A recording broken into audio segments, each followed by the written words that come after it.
우리 하나님의 말씀을 찾아보도록 하겠습니다. 사도행전 9장 31절 말씀입니다. 그리하여 온 유대와 갈릴리와 사마리아 교회가 평안하여 든든히 서가고 주를 경외함과 성령의 위로로 진행하여 수가 더 많아지니라. 아멘. 새해가 되면서 모든 사람들은 나름대로의 뜻을 정합니다. 그 뜻을 정할 때 그 나름대로의 기준이 있어요.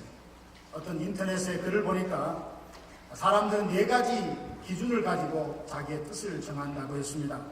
어떤 사람은 내가 좋아하는가 좋아하지 않는가의 기준을 가지고 뜻을 정한대요. 어떤 사람은 내 편인가 아닌가의 기준을 가지고, 또 어떤 사람은 내게 이익이 되는가 손해가 되는가 그 관점 기준을 가지고 뜻을 정한대요. 또 어떤 사람은 이게 옳은가 옳지 않은가의 기준을 가지고 정한답니다. 저와 여러분도 한 해를 시작하면서 이렇게 살리라 저렇게 살리라 뜻을 정하실 텐데, 믿는 우리들은 어떤 기준을 가지고 뜻을 정해야겠습니까?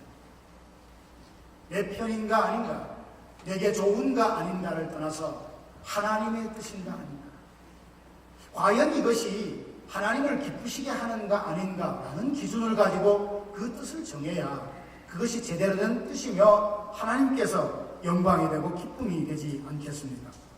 한 해를 시작하면서 나름대로 많은 뜻을 가졌을 텐데, 우리 교회도 기도하며 뜻을 정한 게 있습니다. 그것이 바로 표라고 하는데, 아까도 우리가 합창을 외쳤지 않습니까? 평안하여 든든히 서가는 교회. 이 한 해 하나님께서 우리 교회를 향해 기대하시는 것이 이것일 것이다. 소망하고 기도하면서 평안하게 든든히 서가는 우리 교회가 되기를 주님의 이름으로 축복합니다. 사도행전 9장 31절에 보면 예루살렘 교회는 평안하여 든든히 서가는 교회였다라고 말합니다. 여기에 평안하다는 것은 그저 조용하다는 것을 말하는 것이 아닙니다. 사도 바울은 그의 서신에 보면 항상 시작하는 인사말이 표현이 있습니다. 은혜와 평강이 너희에게 있을지어다. 은혜와 평강이 있을지어다. 진정한 평안함이라는 것은 막연하게 조용하다는 것을 뜻하는 것이 아니라 은혜 받은 사람의 그 마음에 누리는 그 상태가 평강이라는 거예요. 평안하라는 것은 교회가 평안했으면 좋겠다, 그것이 뜻이 되고 비전이 되고 소망이 되는 것은 하나님의 은혜를 부어주셔서 은혜 받은 교회, 은혜가 충만한 교회가 되어서 우리의 마음이 교회가 정말 평강이 넘쳤으면 좋겠다, 바로 그 말씀인 것입니다. 모든 것에 만족하며 감사함으로 가득한 마음이 바로 이 평안함입니다. 어떻습니까? 서로를 바라볼 때 정겹고 사랑스럽고, 당신이 나와 함께 이 교회를 섬길 수 있어서 나는 너무나 감사합니다. 그런 마음을 서로 갖게 해주는 이 아름다운 만남. 평안한 교회의 특징은 뭐냐면 그 교회의 신앙생활이 행복하다는 거예요. 거기서 예배하고 찬양하고 섬기는 것에 기쁨이 있다는 겁니다. 감사함이 있다는 거예요. 머물고 싶고 왠지 기도할 때 마음에 따뜻함이 오고, 바로 그런 평안한 교회가 바로 우리 교회가 되기를 간절히 바랍니다. 평안한 교회가 평안해야 든든히 설 수 있습니다. 사람들은 든든함을 참 좋아해요. 든든한 기둥, 그것에 기대고 싶어하고 든든한 사람과 함께 동행하기를 원합니다. 그리고 다른 사람에게 든든한 그런 마음을 주는 사람이 되고 싶어합니다. 그럼 교회가 든든하게 세워진다는 것은 어떤 것을 말합니까? 어떤 성경에 보니까 든든함을 부흥이라고 했습니다. 성장이라고 했습니다. 내면적인 성숙이라고 그렇게 말했습니다. 다 좋습니다. 든든함이라는 것은 무엇을 할 수 있도록 준비되어진 영적 상태를 말해요. 교회가 든든하게 서간다는 말은 하나님의 명령이 떨어지면, 하나님의 뜻이 깨달아지면 즉각적으로 순종할 수 있도록, 행동으로 옮길 수 있도록 갖추어진 상태가 바로 든든함입니다. 우리 교회가 든든하게 세워져서 어떤 사역도 하나님이 말씀하시면 거뜬히 해낼 수 있는 바로 그런 교회로 일어설 수 있기를 진심으로 축복합니다. 첫째로 우리 교회는 그래서 영적인 생명력으로 넘쳐나는 교회가 되기를 원합니다. 교회의 분위기를 두고 어떤 사람이 세 부류로 그렇게 나누어놨어요. 하나는 교회 가면 아주 조용한 교회가 있답니다. 그러니까 어떤 교회 가면 마치 엄한 아버지 밑에서 아이들이 웃음소리도 제대로 내지 못하고, 울고 싶어도 제대로 울지 못하고, 소리 내어서 웃는 거나 우는 것은 경박스럽다. 그래서 항상 조용하라는 거예요. 무슨 이야기가 생기면 그래서 늘 정중한 분위기, 바로 그런 교회가 있다는 것입니다. 또 어떤 교회는 시끄러운 교회가 있대. 싸우는 소리로, 갈등하는 소리로, 다투는 소리로, 사람의 소리로, 내가 옳다, 네가 옳다라고 하며 자기를 주장하는 이런 소리로 시끄러운 교회가 있다고 합니다. 저는 우리 교회가 다른 면에서 좀 시끄러운 교회가 되기를 원합니다. 아니, 이게 무슨 소린가? 우리 교회는 영적인 활기가 넘치는 이런 교회가 되기를 진심으로 바랍니다. 산골짜기에서 시원하고 맑은 물이 내려오면 그 물소리가 들리지 않습니까? 그 소리를 듣기만 해도 마음이 힐링이 되는 거예요. 시원한구만. 교회에서 이 소리 저 소리 막 납니다. 그 소리가 싸우는 소리가 아니라 사람의 소리가 아니라 정말 은혜 받은 소리의 나눔이 있어서 소리를 듣는 자들도 행복하고 듣는 자들도 마음의 시원함을 느끼는 이런 소리가 풍성한 교회가 되기를 원합니다. 이게 바로 영적으로 활기가 도는 영적인 생명력이 넘치는 바로 이 교회의 모습이 아니겠습니까? 기쁨으로 부르는 힘찬 찬송 소리가 있고, 때로 지치고 슬퍼하는 사람들과 함께 울어주는 통곡 소리가 있고, 하늘의 영광을 사모하면서 부르짖는 기도의 소리가 있고, 서로를 축하하고 축복해주는 사랑의 고백이 있고, 잘할 수 있다며 응원해주는 격려한 소리로 가득한 교회, 그게 바로 영적인 생명이 넘치는 든든하게 세워질 때에 나타나는 영적인 현상입니다. 가정도 그렇습니다. 직장도 그래요. 우리의 삶의 모든 현상이 거기에 사람이 있고 뭔가 생명력이 온게 넘쳐날 때, 활기가 찰 때 이런 소리들을 우리가 들을 수 있습니다. 하나님의 임재하심 속에서 우리가 은혜로운 예배를 드리고 뜨겁게 찬양을 하고 간절히 기도함으로 하늘의 신령한 비밀을 깨닫고 성령으로 충만한 생명력인 교회, 이게 바로 하나님이 우리에게 맡겨주신 교회고 우리가 세워가야 될 교회의 비전입니다. 주님의 뜻이라면 조건 없이 아멘하며 그 뜻을 이룰 때까지 혼신을 다하여 열정을 다하는 성도들이 점점 많아지는 교회, 한 영혼을 천하보다 귀하게 여기는 예수님의 마음을 느낄 수 있는 바로 이런 교회가 생동감이 넘치는 교회입니다.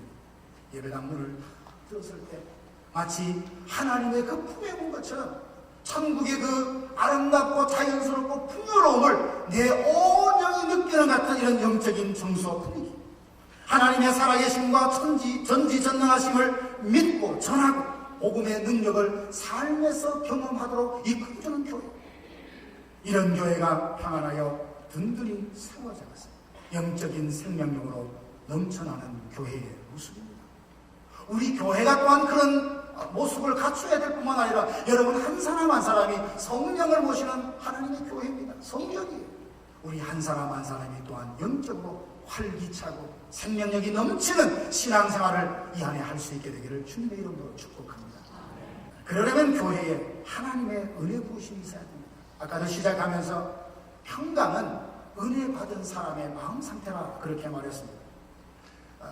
은혜 없는 이런 시끄러움, 이건 참 사람들의 마음을 부담스럽게 할 수밖에 없습니다. 은혜가 사라지면 감사의 제목도, 감사의 상황도 불편이 됩니다. 똑같은 상황이 주부가 잔뜩 쌓인 빨래를 보면서 감사하는 주부가 있고 불평하는 주부가 있어요. 감사하는 사람들은 야, 하나님 감사하구나. 아니 가족들이 이렇게 건강하게 액티비티하게 많이 움직이기 위해서 빨래가 이렇게 많이 나왔구나. 건강하게 움직였던 가족들을 보면서 감사할 수가 있고, 도대체 왜 이렇게 우리 가족들은 별나 이렇게 빨래값을 많이 내서 똑같은 상황에도 불평할 수 있습니다. 차이가 뭡니까? 내 마음이랍니다. 내가 평안해요. 하나님의 은혜 보여줘서 평강이 임하면 모든 상황이 감사함으로 받을 수 있음에도 불구하고 내가 그 은혜를 잃어버리고 평강을 잃어버리면 감사해야 될 그 상황에도 불평하게 되더라는 겁니다. 교회 생활도 동일합니다. 하나님께서 우리 교회에 은혜 위에 은혜를 부어주셔서 그 은혜를 누리는 우리 모두가 평강 가운데 영적인 활기, 생명력이 넘치는 교회를 세우고 우리가 그런 신앙생활을 할 수 있게 되기를 간절히 바랍니다. 그러려면 우리 마음에 전투적인 자세가 필요해요. 왜 그런가 하면 사단은 우리가 교회 생활에 행복하고 경건하고 은혜스럽게 되는 것을 결코 달갑게 생각하지 않습니다. 할 수만 있으면 은혜 받는 자리, 은혜 받는 어떤 일들을 회방을 해요. 사람의 말을 통해서 행동을 통해서 여러 가지 주변에 일어난 사건들을 일으켜서 우리가 은혜 받는 일에 집중하지 못하도록 평강한 마음을 누리지 못하도록 많은 유혹들을 우리에게 합니다. 그래서 되는 대로 살지 이런 사람 말고 목표를 정하고 나는 은혜를 사모하리라, 은혜로 충만하게 살리라, 성령 충만하게 살리라, 사모하는 마음으로 전투적인 자세를 가지고 기도하고 전투적인 자세로 예배를 드리고 전투적인 자세로 찬양하는 이런 적극적인 열정적인 자세가 필요합니다. 예배를 앞에서 인도하다 보면 찬양이 이렇게 찬양팀이 이제 찬양을 하지 않습니까? 그러면 찬양의 곡이, 스타일이, 리듬이 우리 마음에 다 들 수가 없어요. 왜냐하면 여기 앉아있는 제가 앞서 보면 세대들도 다양합니다. 성격도 다 달라요. 취향도 다 달라요. 어느 누구에게 맞춰서 선곡을 해야 됩니까? 그죠? 어떤 곡은 내게 좀 마음에 부담이 되고 쉽게 마음이 안 열리는 곡이 있는데 옆에 사람은 손을 들고 눈을 시그시 감고 울면서 찬양하는 경우가 있다니까요. 그런 부분을 보면서 전체적인 어떤 것을 생각하면 때로 내가 좀 불편해도 전체적인 교회의 분위기, 은혜스러운 교회, 덕스러운 교회에서 양보도 하고 이런 부분의 마음이 어우러져야 이 예배가 하나님 앞에 드려질 수 있습니다. 사랑하신 여러분, 기억합시다. 우리 교회는 영적인 생명력이, 영적인 그 활기가 차서 정말 이 교회의 은혜가 풍성함으로 평강이 넘쳐나는 교회로 함께 세워가는 저와 여러분들 되기를 간절히 바랍니다. 두 번째는 우리 교회가 제자의 수가 점점 더 많아지는 교회가 되기를 원합니다. 제자라고 하는 말들은 우리가 참 많이 들어요. 예수 믿는 모든 사람이 사실 제자입니다. 어느 교회에서 제자 훈련을 다 마치면 그 사람들만 나는 이제 제자가 되어서 그 사람들만 제자인 줄 아는데 실제로 제자 훈련이라는 것은 제자로 살아가지 못하는 연약함을 두고 제자로 살아갈 수 있도록 훈련하는 것이지 제자 아닌 사람을 제자 되게 하는 훈련은 사실 아닌 것입니다. 예수 믿는 모든 사람이 예수님이 제자예요. 예수 믿는 모든 사람들이 선교사예요. 예수 믿지 않는 마음, 사람, 지역을 향하여 복음을 들고 가야 될 사명이 저와 여러분에게 다 있는 것입니다. 근데 굳이 교회가 든든히 서가는 모습을 하면 제자의 수가 많아진다 할 때 여기 제자는 신분을 말하는 것이 아니라 삶을 말하는 것입니다. 교회가 평안하여 든든히 서갈 때 나타나는 영적 현상이 있는데 예수님을 닮은 사람이 점점 많아진다는 거예요. 어느 교회도 모든 교회 그 구성원들이 모두가 철저히 헌신자가 되고 모두가 하나님 앞에 은혜를 누리는 그런 교회는 이 세상에 없습니다. 다만 어떤 교회입니까? 그 비중과 그 어떤 그 퍼센트를 보면 제자처럼 순전하게 하나님 앞에 헌신하는 그룹이 있고 어쩔 수 없이 또 여러 가지 상황에 따라서 급하게 예배만 드리고 가야 되는 분들이 있습니다. 이 모든 분들이 하나님 앞에 다 소중하고 귀해요. 그런데 교회가 평안하여 든든히 선다는 것은 우리 한 사람 한 사람이 삶과 인격에서 예수님을 닮아가는 삶의 변화가 있는 이런 사람들이 점점 많아진다는 거예요. 이게 복음이고 이게 교회가 든든히 세워져가는 모습입니다. 저는 감사하게도 최근에 여러 성도님들에게 이야기를 들으면서 어떤 분들은 최근에 아주 열심을 다시 내면서 예배 생활에 그렇게 은혜가 되고 감사가 된다. 열심히 섬기게 된다. 그 사람이 요즘 바뀌었어요. 변했어요. 이런 이야기를 종종 들을 때 얼마나 행복하고 감사한지 모릅니다. 또 지난번에는 파킹장에 차가 꽉 차서 목사님 큰일 났습니다. 빨리 저쪽에 무슨 건물을 사든지 다른 계획을 세워야 됩니다. 그 말을 들을 때도 참 감사했어요. 왜냐하면 하나님께서 우리에게 지금은 그 모든 상황을 우리가 다 볼 수 없지만 다 부분을 그렇게 보지 않습니다. 그 부분에서 변화가 일어나고 있고 그리고 조금씩 은혜 받는 일을 사모하는 이런 사람들이 많아지고 있다는 것을 들을 때 얼마나 행복한지 모릅니다. 저는 기도하옵기는 이번 2015년도에 그 분위기가 그런 변화들이 더 풍성해지기를 원합니다. 더 많은 그룹이, 더 많은 사람이, 더 많은 성도들이 정말 제자다운 삶을 살게 되는 삶의 변화를 경험하게 되는 이런 은혜가 있기를 원합니다. 제자는 다른 사람이 아니에요. 결국 하나님의 말씀에 순종하는 사람입니다. 예수님처럼 섬기는 사람이에요. 믿지 않는 사람들에게 복음을 들고 가서 복음을 전하는 사람이 곧 제자인 것입니다. 교회가 든든히 세워진다 할 때 이렇게 살아가는 제자로 살아가는 이런 사람들이 점점 많아질 때 그 교회를 두고 든든히 세워간다라고 하는데, 우리 교회에 이런 부흥이 있기를 주님의 이름으로 축원합니다. 세 번째는 교회가 든든하게 세워질 때요, 교회를 통해서, 성도를 통해서 거룩한 영향력이 드러나게 됩니다. 우리 교회는 각 사람을 예수님 닮아가는 성숙한 제자로 세우고 그들을 통해서 거룩한 영향력을 발휘하는 교회로 세우는 것이 하나님의 기쁨인 줄 알고 그것을 향하여 노력하고 애쓰고 있습니다. 교회가 교회다울 때, 교회는 세상에 대하여, 세상을 향하여 반드시 어떤 영향력을 발휘하게 되어 있습니다. 여러분, 김치 냄새가 아주 독특하잖아요. 그걸 어디 하나 탁 갖다 놓으면 이게 김치란 말이에요. 근데 김치로 가만히 있는 게 아니라 이놈이 그 자리에서 계속 냄새를 풍깁니다. 뭐라고? 나 김치 여기 있어 라고 계속 어떤 향을 피우는 거예요. 그러면서 자기 존재를 알립니다. 하물며 김치통도 내가 여기에 있어 라고 향을 푸는 이 영향력을 발휘하는데, 예수 믿는 사람이 이 세상에 살면서 나 여기 있어요 라고 영적인 영향력을 발휘하지 못한다면 뭔가 문제가 있는 거예요. 내가 인정하든 인정하지 않든 어쩔 수 없이 우리는 예수 그리스도의 향기를 이 세상에 전하며 사는 하나님의 사람입니다.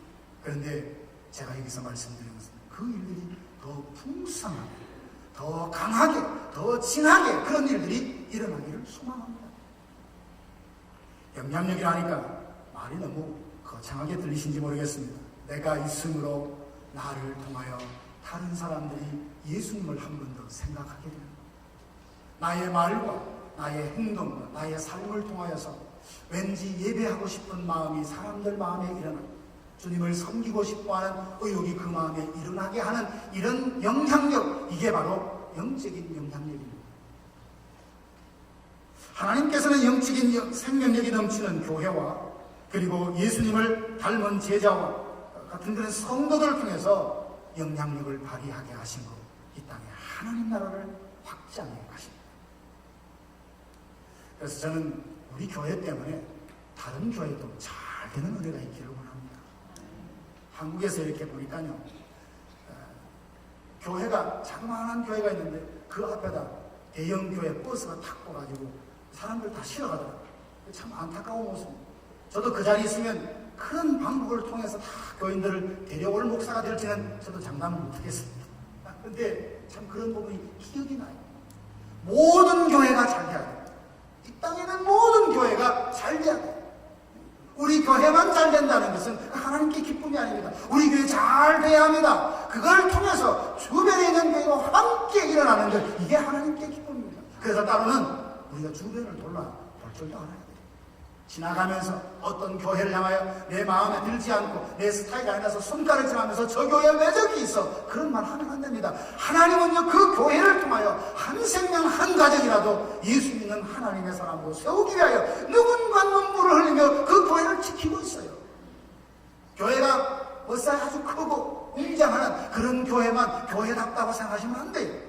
비록 가정에서 모인다 할지라도, 몇 가정이 모이지 않는다 할지라도 그 교회 한 생명 한 생명을 끌어안고 그 영혼이 예수 닮기를 원하는 소망하는 마음으로 섬기는 목회자가 있고 그 일을 위하여 눈물로 헌신하는 사람들이 거기에 있다면 그거는 굉장히 존귀한 것입니다.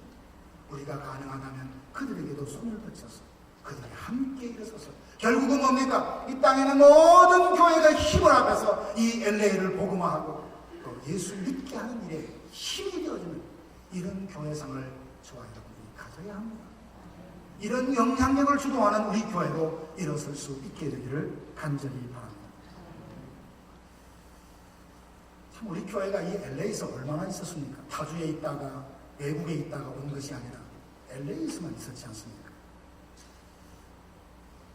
이곳에 살아가는 많은 사람들이 마성 서부교회를 잘 모른다는 사실입니다. 그 교회 어디에 있어? 그 교회 무슨 교회야? 이것은 사실 이때까지 여러분들이 잘못 사신 거예요. 왜 그렇습니까? 여러분 한 주간 사시면서 몇 분이나 만났어요?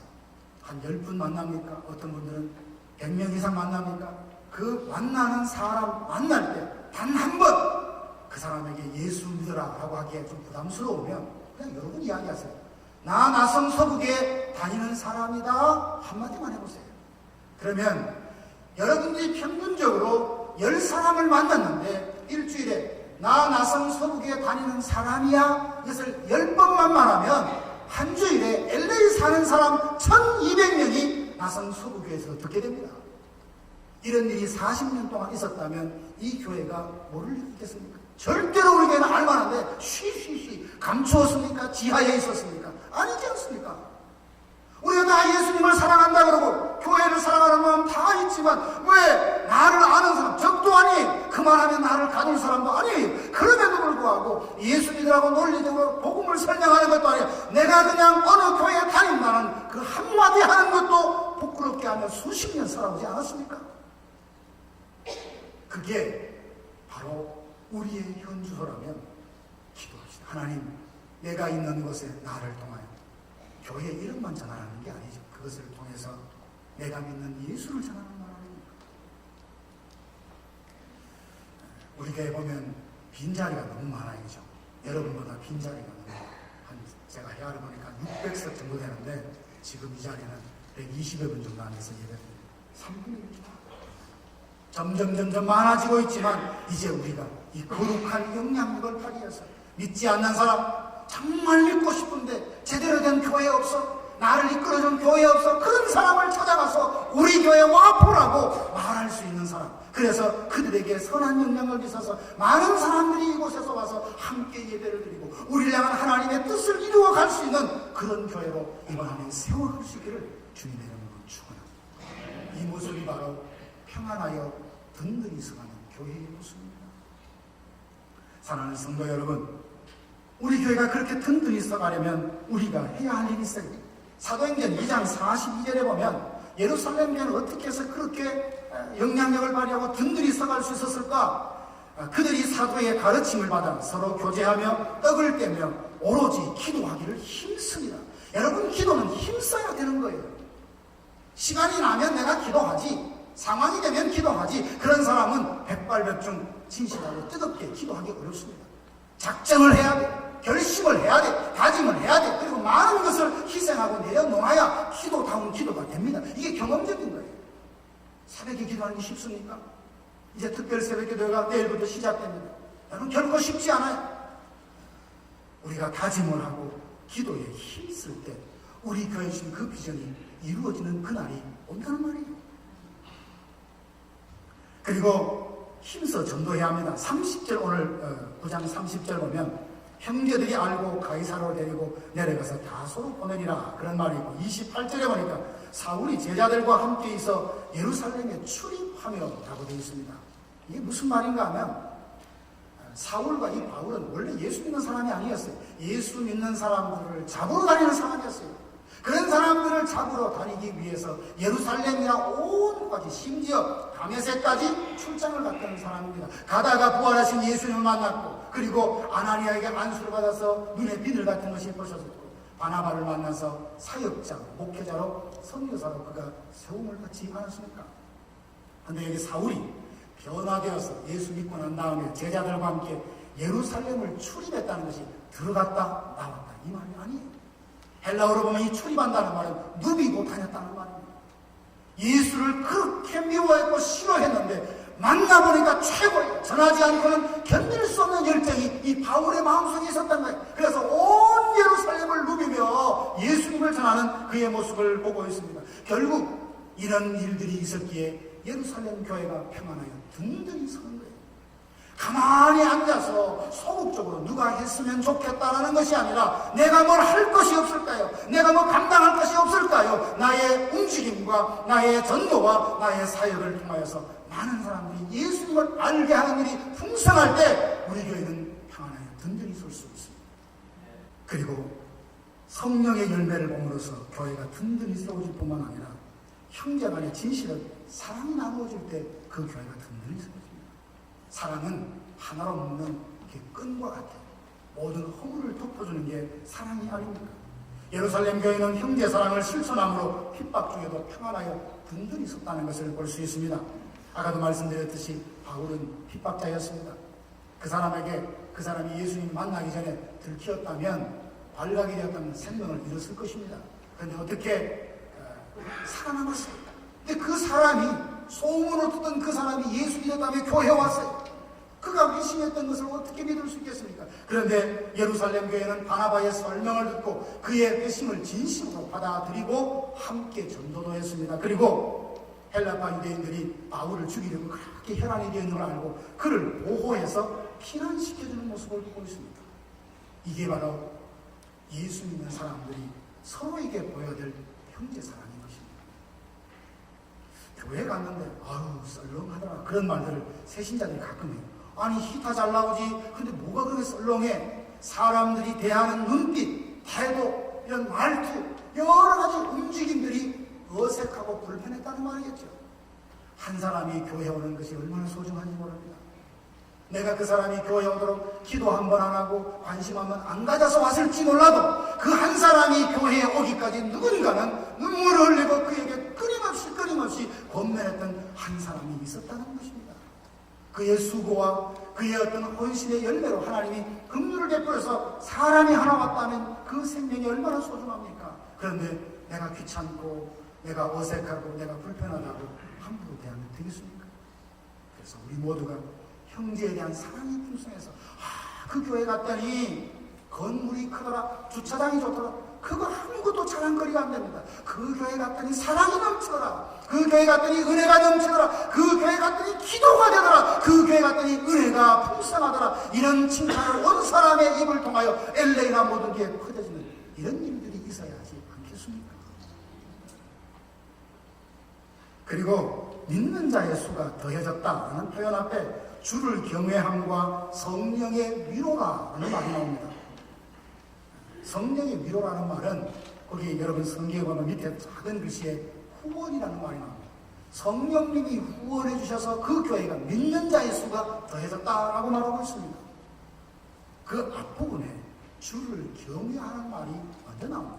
경외한다, 두려워한다는 말은 계속 반복해서 나오는데 성경의 구약이나 신약이나 오늘은 같은 뜻으로서 두려워한다는 말입니다.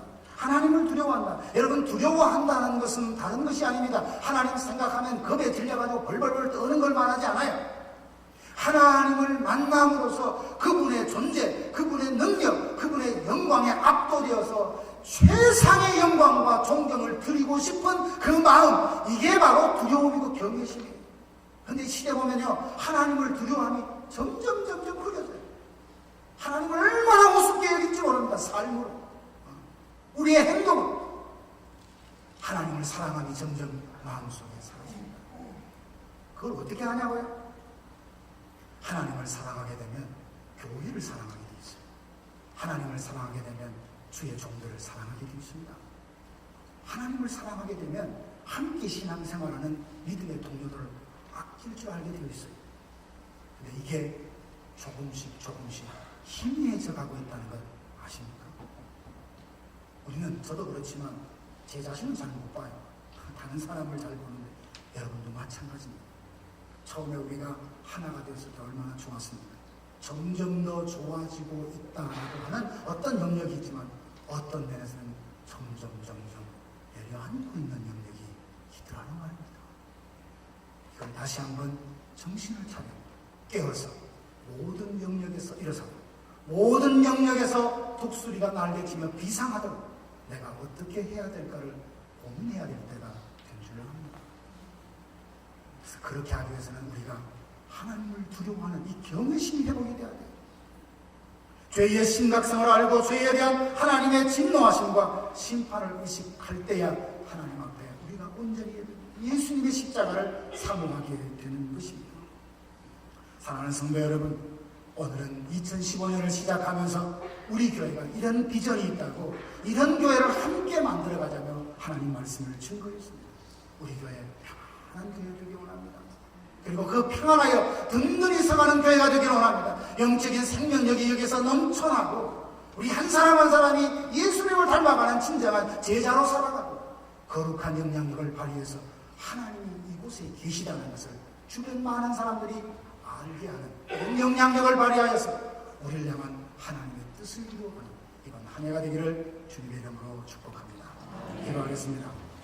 하나님 우리 아버지, 연약함에도 불구하고 교회를 맡겨주셨고 이 교회를 함께 섬길 수 있게 하신 것을 감사를 드립니다.